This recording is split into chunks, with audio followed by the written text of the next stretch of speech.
See if it's Yeah. working. 5, 4, 3, 2, 1. I'm John Miglash for the WDMA, and we've got a get together coming up.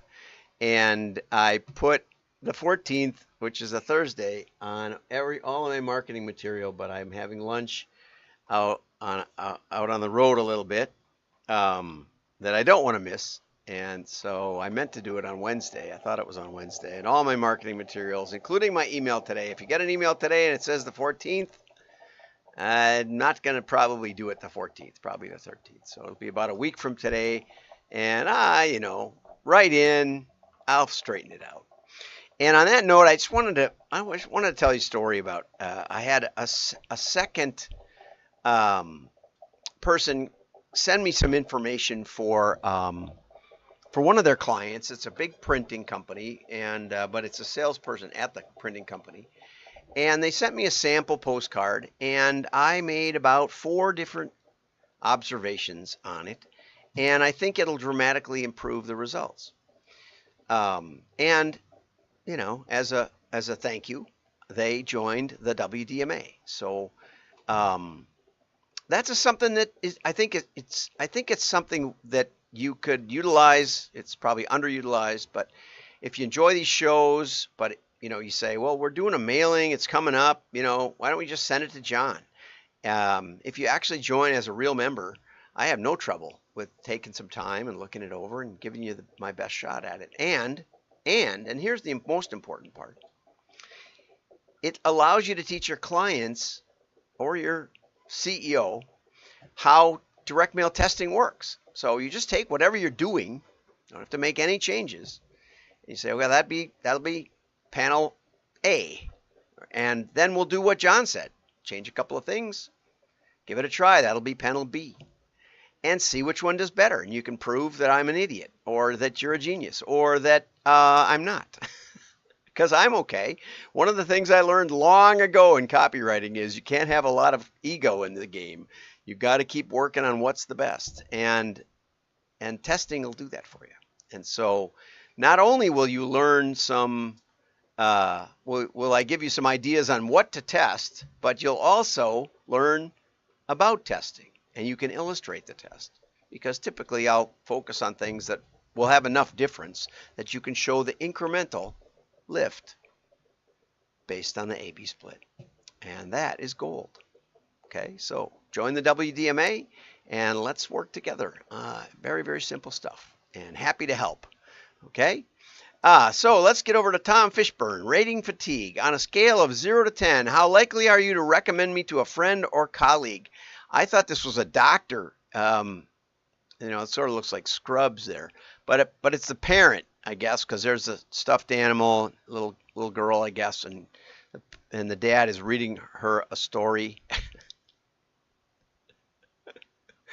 It is not something you want to give to your kids. The ability to rate the parenting. I mean, they can do it later when they're in their 30s, which I guarantee they will. All my kids are in their 30s now. Heaven help them all. Okay, so Net Promoter Score, NPS, turns 20 later this year. What Bain consultant Fred Rickfield introduced in an HBR article, and it's linkable here in the PDF. So if you join the WDMA or even just subscribe, the show notes are available at wdma.org, usually down below, but in this case, not. But it is on the end of my email over there, down there, going by slowly. So you can remember it, wdma.org. So he introduced in 2003 is now ubiquitous. How likely are you to recommend? Question is asked endlessly after customer experiences large and small. The metric that this question generates is now tracked by 2/3 of the Fortune 1000. So about 700 big companies are tracking this, and the ones that aren't are probably B2B or something else. Big manufacturers that never talk to customers. Okay, former IBM CMO Michelle Peruzza had this to say about the Net Promoter Score a couple of years ago. It's more than a metric. One could use the word religion. Right, it's a religion. It's simplicity, but its simplicity can hamper its utility. Many companies treat Net Promoter Score as an end in itself and not following up with other questions that can lead to real insights. Others set up skewed incentive systems with NPS tied to individual businesses. And I've read lots of those, and I've featured some of them on here, but there was a car dealer that was consistently rated the best car dealership in Wisconsin or in Texas or someplace, and it turned out they were regularly manipulating they basically said, here's your contract that we sign and you can have a good deal on the car, but before you do, you have to fill out this this rating of our business, and you have to put in 5s. If you don't put in 5s, the deal's off. We'll raise the price. Now there's a way to incentivize your customers. Okay, gaming the system or openly begging for higher scores. You never want to beg for higher scores. You just want to make sure you get them. I would say give it a 5. If you can't say something nice, don't say anything at all. 5 on a 1 to 5 scale, not on a 1 to 10 scale. Of course, that wouldn't be any great. Okay. Net Promoter Score also spawned a legion of copycat metrics that chase customers after every transaction. I like how Ian Bagost, I think it is, captured the current state of ratings fatigue in the Atlantic just last week. Again, you can click the article right there. You'll get it. The demands for input multiply. Companies might implore you to review the delivery, the product delivered, the vendor that made it, the retailer of the platform that sold it, and then maybe the support or the return experience as well. You might perceive it as a simple transaction from a singular company, but it blows up into an ecosystem of departments, divisions, partners, providers, with each one with their own business objectives, bureaucracies, key performance indicators, and associated surveys, rankings, and metrics. A $500 air fryer or a $5 power strip. Months in the making medical procedure or a yen for crab rangoon. Each demands rating on a 5-point scale. The results of all this customer service survey can detract from the customer experience. Oh, like it doesn't? Yeah, of course it does. Can actually detract from the customer experience. And this is the best one. This is the best from 2020. Any ideas to boost our customer satisfaction metrics? And one guy says, bribe for high scores with a gift card. Another one says, make 10 the only legible choice on the survey. Only ask customers who are also my friends. That's pretty common. Say the survey impacts my bonus, which I need for a new kidney. Deliver a better customer experience. Oh, Amy, let's keep to ideas we can actually control. Yeah, why work on customer experience? And that's not trivial. Back when I was a VP of marketing, way back, before they had CMO, or I would have latched onto that title. But back when I was a VP of marketing, they gave me the customer service department, which had always been under the finance department, but they decided to put it under the marketing, or I actually lobbied for it because I said, that may be our biggest customer interaction. And they agreed, and we made a lot of changes. Now, one change we made, and this is almost the opposite of this. So you don't want to take these scores too seriously, but we took away our 100% satisfaction guarantee because we sold imprinted merchandise, right? Like this mug from KCDMA, which I guess is still going on, Kansas City. Great organization. Gave me a mug one time. I spoke there. And people would spell their own names wrong. And then because we had a 100% customer return policy, they could return it. And the customer service people came to me and they said, that really isn't fair. It's their mistake. How are we supposed to know how their name is spelled? And it's not fair to our good customers. And that's an important point, right? There's more to customer service than just customer satisfaction. There's also equity. You don't want to be letting customers get away with murder, bad customers. buying stuff and returning it after they wear it and after they do this and that to it and whatever else. And there's nothing wrong with the product because that basically raises the price for all the other customers. They're all carrying the crooks. So I think you have an obligation to say no to customers sometimes. The customer is not always right. Anyway, that'll probably get me some comments. Be sure to comment. This is live. You can comment right now. I might even see your comments on the chat here. I guess I could. Oh, it says log in, which usually means I have to find the fire hydrants, which I'm not going to do. Okay, the voice of the customer. Beep, beep, beep, beep, beep. Madam, I'm going to need to see proof that you completed our customer satisfaction survey. Right. Okay. Right. Customer satisfaction. Please rate your satisfaction with all the customer satisfaction surveys we keep sending you. I'm starting to regret buying whatever I apparently bought. Absolutamente. Nothing like Fishburne. Okay, now this is a hilarious article. I was laughing out loud, literally. This is in the Drum, which I don't consider a right-wing publication at all. I don't know. I don't really know. I consider some of the writers there my friends, but I just thought this was hilarious. Why the Trump mugshot proves he's no mug when it comes to comms, by Gordon Young. Okay, and you've probably seen the Trump mugshot, which is considerably different than most mugshots you'll see. And they've been posting mugshots lately on Twitter, well, not right now, but back a couple of weeks ago when Trump was arrested and all that. His mugshot has become an instant icon. It's everywhere, one of the few mugshots that will ever appear on mugs, and one of the defining images of our time. Right? Whatever your views on his politics, and that's an important disclaimer here on this show, because it's not about politics today. It's about the mugshot and it's about the mug.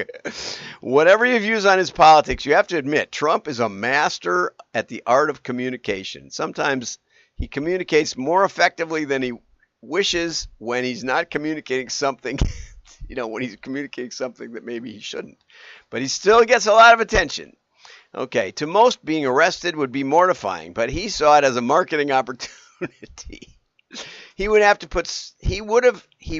put considerable thought into that scowl. It would have been practiced, and the planning ultimately paid off, oozing unbridled anger and visceral determination. Right? Let's get another peek at that. It's amazing. The message received loud and clear was this is a man who aims to vanquish his opponents and win the White House. Okay. And the whole episode at the Fulton County Jail was a news management masterclass. Even the time of his surrender was picked to coincide with primetime news coverage. Within hours, his supporters were given the option of buying merchandise emblazoned with the mugshot. It has already raised $7 million, which is probably more than DeSantis raised altogether. Anyway, Trump also returned to X, formerly known as Twitter, for the first time since 2021. And he tweeted the picture to his 89 million followers. It was the second time he engaged with X in a few days. He did the Tucker Carlson interview. I did watch the interview. I did not watch the debates. You get news clips of the whole thing, And it was funny. I thought his interview was, really low key. I thought that probably that's something he should do often, low key. But anyway, Trump's pre-recorded was generally positive, contrasting his humor and bombast in contrast with the staid feel of the official debate, where they didn't even ask significant questions, from what I could take. But I didn't watch it, I admit. Okay, so he's added the never surrender to the Make America Great Again moniker on the hats, and he's got a theme song called Rich Men North of Richmond, which I have not listened to. Sorry about that. I'm promoting junk mail. What could be more important than that? Trump, this has always puzzled me. I mean, he's an ex-president, but he's got an anti-establishment sentiment. Trump as an outsider, that's pretty amazing to pull off for a former president. Anyway, but his legal travails do actually, I think, reinforce that message, right? And it seems like they could, if they were consistent, could arrest everybody on those pretty much those same kind of charges. So anyway, I hope you enjoyed that. That one I thought was quite interesting coming from the drum. And lastly, cool ways to use variable data printing to improve marketing results. This is from back in March 2018. You remember those good old days back then? And it was done by Megan Nicholson. I've talked with Megan on the phone, and she's the marketing manager at Shuttle Strauss in Waunakee. Not everybody would be able to pronounce that, but it's Waunakee, Wisconsin. It looks like Waunakee maybe, but it's not. It's Waunakee. Anyway, and she says there's a lot of things you can do with variable print to improve marketing results. Now, it's kind of clickbait, if you ask me, and that may be more PI's problem. But they talk about marketing results, but I didn't see any results listed. Okay, we didn't go A-B split from this to this, or basically a generic card with a name on it. They got the name, first name down there as in tiny print, which I think is unfortunate. And it says Supersonic Samurai, aka John. Okay, superhero of the year. And this is all, mocked up. I don't think this is actually advertising anything, but it looked like it could be a good greeting card. They said you could customize by gender. Do you know the gender? A study was done about 2 years ago. Epsilon offered us gender. It turns out that the gender that is on data files is about a 50-50 shot to be correct or not, and it's the most well populated of most fields. If it's John versus Susan, you probably have a pretty good bet, but you're almost equally likely to be wrong. A 50-50 coin toss would be better, and that is the problem. The problem with personalization is, what data segments do you have? And most of them, you say, well, they filled out the survey. Well, we already talked about the problems of surveys, okay? And the other problem is, one of my big mailers asked me, well, we have customer surveys, and I said, what percentage of your customers filled out the survey? And they said 5%. Well, that's good. And then you segment it into survey answers. And so you got 1%, 1%, and unknown. The 98% is unknown, who didn't fill it out right or didn't answer that question. Now, I did one time work with the North American Fishing Club, who wanted me to model the kind of fish you fish for. And I said, good luck with that. And I noted to them that one neighbor to the south fished in Lake Erie. Drove all the way from Wisconsin to Lake Erie to fish for walleyes, or up to Dryden, Canada, to fish for walleyes. The neighbor to the northeast fished on the west coast of Costa Rica. My favorite fishing is the west coast of Florida for snook fishing, right? But off the pier, I catch bass and bluegills on my fly rod. And I said, so that's all in this, not only in the same zip code, it's all contiguous neighbors to me. I said, I don't think you can model that. They said, well, what are we going to do? I said, well, how about this? When they sign up for your fishing club, why not ask them, which is your favorite fish to fish for? Bass, walleye, panfish, muskie, pick a couple. And for those who haven't, who have been a longtime member, reach out to them, find out. And make it a big priority to get that one question answered broadly and effectively, and it will help your marketing. But unless you do some real work, that's the problem with segmentation. The printer says, oh, I've got a variable press printing operation. Okay, with the amount of data collected every day about people and their lifestyles and habits, you could be downright creepy. But many marketers have not gone beyond dear first name. Okay, and there's a big reason.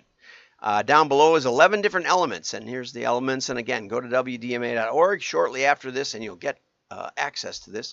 Here's an excellent picture because it shows $5 reward, $10 reward, $50 reward, okay, $79 room, etc., etc.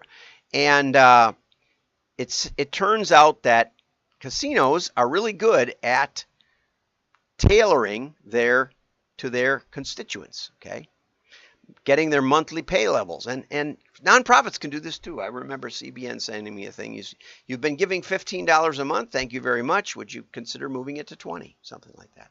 I appreciated the thank you. I appreciated that somebody, even if it was just a computer, noticed that I was regularly giving. Okay? Pretty good, right?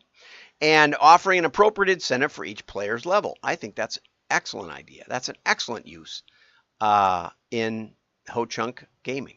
Okay, speak the language. And, again, you don't even need a super good database.